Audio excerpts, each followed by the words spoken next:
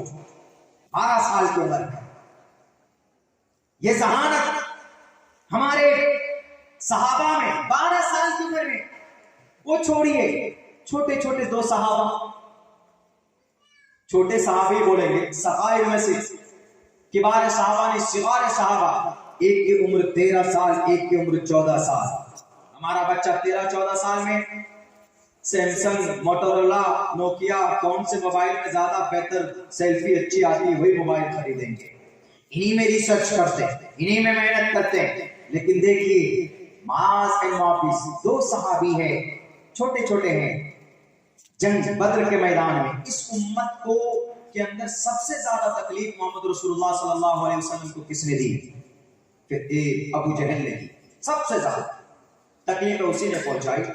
وہ آگے آگے رہتا تھا، اور بھی تھے گرو گھنٹال قوم، عتبہ، شیبہ، ولید، حنظلہ، مغیرہ، نظر بن حارث، حارث بن نظر، یہ سب تھے، لیکن ابو جہل آگے رہتا تھا، کھل کر مخالفت کرتا نبی پاک علیہ السلام۔ لیکن اللہ کے نبی کے بارے میں عقیدہ کیا تھا اس کا؟ عقیدہ یہ تھا کہ محمد صحیح بولتا ہے، جھوٹا نہیں ہے۔ چونکہ جنگ بدر میں ایک آدمی نے قریب سے جا کر پوچھا، ابو جہل یہ بتاؤ کہ اچھا محمد جھوٹا ہے کہ سچا؟ آج یہاں کوئی نہیں ہے، ہم اور تم ہی ہیں۔ اپنا اس کا کوئی دوست تھا، وہ کہنے لگا کہ اخنس بن شریح، میں اللہ کو گواہ مان کر بولتا ہوں، اللہ ایک ہے اور اس زمین پر محمد سچا ہے، محمد جھوٹ نہیں بولتا۔ کہا تم پھر ان کی بات کیوں نہیں مانتے ہو؟ کہا اگر میں بات مانوں گا مزہ کہاں سے آئے گا کمپٹیشن؟ مجھے سب سردار کیسے مانیں گے؟ تو غلامی ہو جائے گی، میں کی غلامی کر لوں گا۔ اسی لیے اپنی سرداری برقرار رکھنے کے لیے میں ایسا کر رہا ہوں۔ ہر مقام پر نبی کے راستے پر روڑے ڈالنے والا ابو جہل، اس ابو جہل کا خاتمہ کس نے کیا میرے پیارے میرے نوجوانوں؟ دو چھوٹے بچوں نے، ایک کی عمر 13 سال، ایک کی عمر 14 سال، نام معاذ بن معاویہ، جنگ بدر ہے۔ ابو جہل اپنے لاؤ لشکر لے کر پہنچا مدینے میں، قریب میں بدر کے میدان میں۔ صحابہ کرام 313 ہیں، ایک صحابی بیچ میں اور دونوں طرف یہ دونوں بچے۔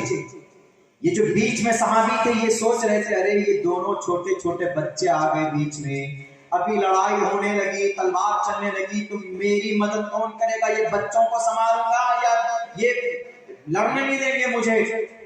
یہ سوچ ہی رہے تھے وہ صحابی۔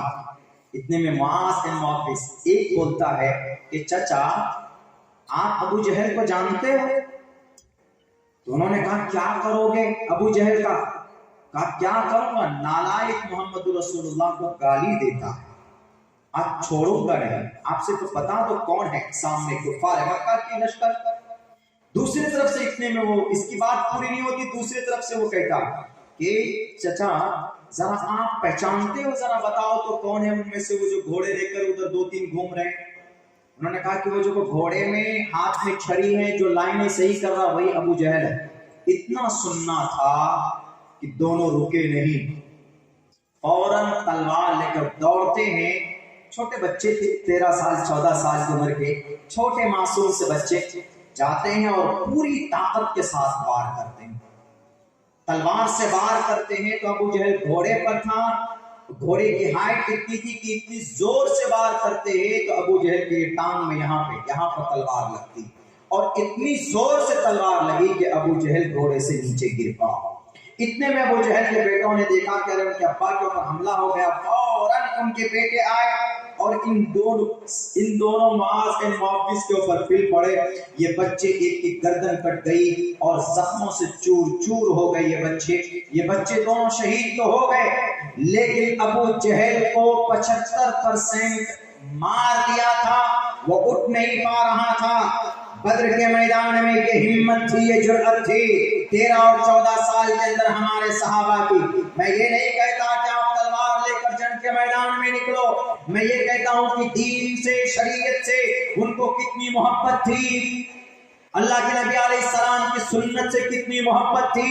ایک آدمی گستاخ رسول، ایک آدمی رسول اللہ کو گالی بکتا ہے تو وہ چھوٹے بچے اتنے سمجھدار، ان کو اتنی پہچان شریعت کے بارے میں وہ سننا گوارا نہیں کرتے تھے۔ اور آج ہم ہیں کہ ہم آج اللہ کے نبی کی سنت کو ہی نہیں جانتے کہ اللہ کے نبی کی سنت کیا ہے۔ ہم کھائیں تو کھانے میں سنت کیا ہے، ہم سوئے تو سونے میں سنت کیا ہے، ہم اور کام کریں 24 گھنٹے کی زندگی گزاریں تو نبی پاک علیہ الصلوۃ والسلام کی سنت کیا ہے ہم نہیں جانتے۔ معاذ بن معاویہ 13 اور 14 سال کی عمر میں اس امت کے فرعون کا خاتمہ کرتا ہے۔ میرے نوجوانوں، 16 سال کی عمر کا بچہ کیا ہوتا ہے؟ 16 سال کی عمر میں حضرت عبداللہ بن عباس تفسیر کے امام بن گئے تھے۔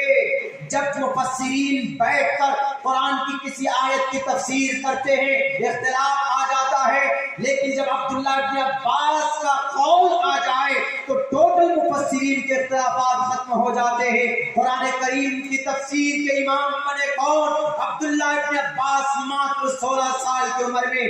امام مالک کو لے لیجئے میرے نوجوانوں، 17 سال کی عمر میں جسٹس آف اسلام ان مدینہ المنورہ، 17 سال کی عمر میں مدینہ المنورہ کے وہ جج بن گئے تھے اسلام کے۔